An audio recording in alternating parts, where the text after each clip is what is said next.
HSC পরীক্ষার্থীদের জন্য দুর্দান্ত একটি সুখবর, তোমাদের অটোপাস দিয়ে দিবে 100% শিওর। একটা নিউজে বলা হয়েছে তোমাদের অটোপাসটা 100% শিওরই বলা যায় দিয়ে দিবে। এক্ষেত্রে আজকেই তোমাদের ফাইনাল ডিসিশন তারা দিবে, ঠিক আছে। এক্ষেত্রে দেখো একটা নিউজে হেডলাইনে এইচএসসি নিয়ে সিদ্ধান্ত, ছাত্রদের অনুকূলে আসবে পরীক্ষা নিয়ন্ত্রক।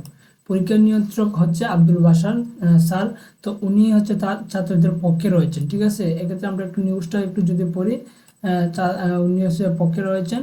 তো একটু নিউজটা আমরা পড়লে বুঝতে পারবো যে কোটা সংস্কার আন্দোলনের কারণে এইচএসসি স্থগিত হওয়া অসমান্য পরীক্ষা, বাকি পরীক্ষা আর দেবে না দাবিতে কয়েকদিন ধরে ঢাকা সহ বিভিন্ন জায়গায় মানববন্ধন, বিক্ষোভ, অবস্থান কর্মসূচি করছে শিক্ষার্থীরা।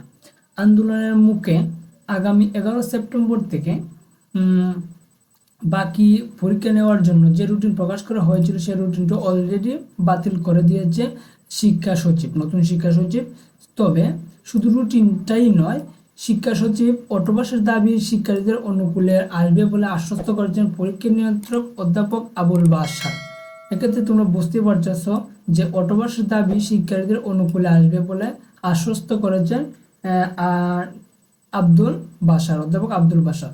তো উনি অটোপাসের পক্ষে রয়েছেন। সো এক্ষেত্রে তোমাদের আজকে হচ্ছে সিদ্ধান্ত হবে, তারা বৈঠক করবে, সভা বসবে। সো এই সভায় তোমাদের অটোপাস দিবে কিনা এটা শিওরলি তারা আজকে জানিয়ে দেবে। তো এক্ষেত্রে এই আপডেটগুলো পেতে এই চ্যানেলটা সাবস্ক্রাইব করে রাখতে পারো। আর হচ্ছে তোমাদের অটোপাস দেওয়ার সম্ভাবনা 90%ই রয়েছে, কারণ হচ্ছে অধ্যাপক আব্দুল বাশার স্যার উনি রয়েছে তোমাদের অটোপাসের পক্ষে। সো এক্ষেত্রে তোমরা অটোপাস পেয়ে যেতে পারো। সো আজকের ভিডিওটা মূলত এতটুকুই। তোমরা সবাই ভালো থাকবা, সুস্থ থাকবা, টেক কেয়ার।